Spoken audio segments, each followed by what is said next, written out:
মাওবাদী প্রভাবিত সময়ে জনসাধারণের কমিটির ব্যক্তিদের অভিজ্ঞতা।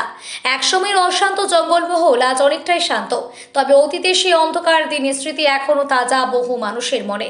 2008 থেকে 2009 সালের মাওবাদী প্রভাবিত হয়ে সময়ে জনসাধারণের কমিটির সঙ্গে যুক্ত থাকা ব্যক্তিদের অভিজ্ঞতা ও বর্তমান অবস্থার কথা উঠে এলো এক বিশেষ সাক্ষাৎকারে। সেই সময়ের কথা স্মরণ করে প্রাক্তন সদস্য দিলীপ সরকার বলেন, পরিস্থিতি এমন ছিল যে সাধারণ মানুষের জীবন এক প্রকার থমকে গিয়েছিল। মিছিল, মিটিং এসব ছিল নিত্যদিনের ঘটনা। যদিও সরাসরি মাওবাদীদের সঙ্গে যুক্ত ছিলাম না, তবে পরিস্থিতির কারণে বিভিন্ন কর্মসূচিতে অংশ নিতে হতো। তিনি জানান, সে সময় মূলত পুলিশি সন্ত্রাস বিরোধী দাবিকে সামনে রেখে আন্দোলন চলত। আমরা সাংগঠনিক কাজ করতাম। 6-7 মাস বা 8-9 মাস সক্রিয়ভাবে যুক্ত ছিলাম, বলেন তিনি। 2011 সালে রাজ্য সরকারের পরিবর্তনের ফলে পরিস্থিতি পরিবর্তন ঘটে। তৃণমূল কংগ্রেসের সরকার ক্ষমতায় এসে জঙ্গলমহলের জন্য পুনর্বাসন ও উন্নয়নের আশ্বাস দেন। সেই প্রসঙ্গে দিলীপ সরকারের অভিযোগ, সরকার বলেছিল পুনর্বাসন দেবে, ফর্ম পূরণ করিয়ে আবেদন জমা নিয়েছিল, কিন্তু তারপর শুধু ঘুরিয়ে নিয়ে বেড়ানো হয়েছে। নবান্নে ফোন করে বলেছে প্রসেসিং চলছে। এই প্রসেসিং করতে করতে 5 বছর কেটে গেল। তার অভিযোগ, কিছু মানুষ পুনর্বাসনের সুবিধা পেলেও অনেকেই বঞ্চিত থেকে গিয়েছেন। অনেকে টুপি পরিয়ে দেওয়া হয়েছে, কেউ কিছুই পায়নি, এখনো ঘুরে বেড়াচ্ছে, বলেন তিনি ক্ষোভের সুরে। বর্তমান পরিস্থিতি নিয়ে প্রশ্ন করা হলে তিনি সরাসরি কোনো মন্তব্য করতে চাননি। তবে তার কথায় ভবিষ্যৎ কি হবে এখনই বলা যাচ্ছে না।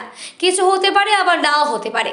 এলাকার আরও এক বাসিন্দা অঞ্জনা মাহাতো জানান, একসময় মাওবাদীদের উপস্থিতি ছিল চোখে পড়ার মতো। ওরা ডেকে নিয়ে মিছিল করতো, মিটিং করতো, বলতো পুলিশ এলে খবর দিতে।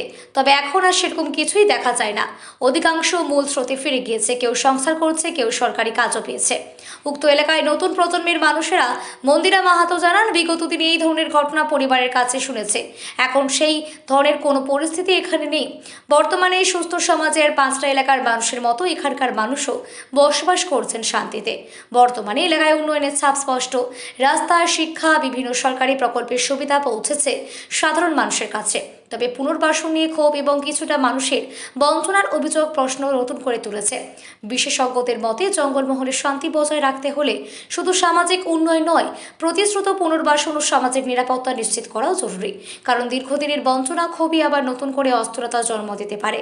সব মিলিয়ে জঙ্গলমহল আজ অনেকটাই বদলেছে, কিন্তু অতীতের অভিজ্ঞতা এবং বর্তমানে কিছু অপূর্ণতা মিলিয়ে প্রশ্নটা থেকেই যাচ্ছে।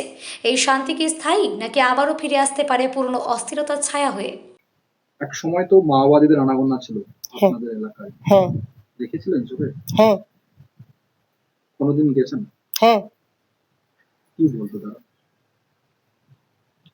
তারা আমাদেরকে ডেকে নিয়ে ওই মিছিলে ঘুরাতো, মিটিং করতো। তারা বলতো যে যদি পুলিশ আসে আমাদেরকে খবরটা দিবে, এইসব তারা বলতো।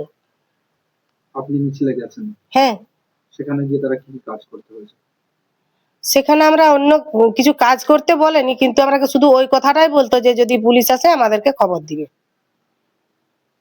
যে সমস্ত মাওবাদীরা ছিল তারা এখন কোথায়? তাদেরকে আর এখনো দেখা যায়নি। কেউ কেউ তারা তাদের যে যার মূল স্রোতে ফিরে গেছে, কেউ বা সংসার জীবন যাপন করছে, আবার কেউ কেউ সরকারি কাজও পেয়েছে। এখন কিছু কি রয়েছে অ্যাক্টিভিটি? না। উন্নয়ন হয়েছে এলাকায়?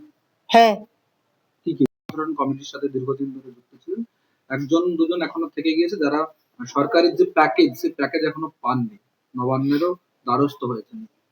দেখুন, এটা হচ্ছে যে মমতা বন্দ্যোপাধ্যায় মানে ওই শুধু civic police, junior constable, home guard, NVF, green পুলিশের চাকরি নয়, হাতি মরালে চাকরি, মাওবাদী মরালে চাকরি, যৌথ বাহিনী মরালে চাকরি, মাওবাদী কেস খেলে চাকরি, আমাদের সিভিক পুলিশে চাকরি, গ্রিন পুলিশে চাকরি, ভালো খেলাধুলা করলে চাকরি, শিল্পীরা ভালো নাচ টাচ করলে চাকরি। অতএব কত চাকরি বলবো।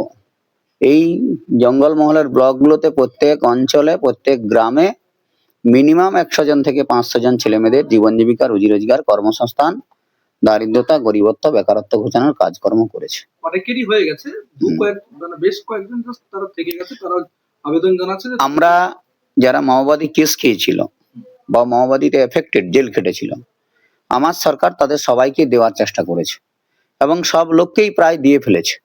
আপনি গোয়ালতোড়ে যান, শালবনীতে যান, মধুপুরে যান, ভীমপুরে যান, মাহাতোপুরে কিছু কিছু 2-4টা ছিঁটছাঁট হয়ে রয়ে গেছে।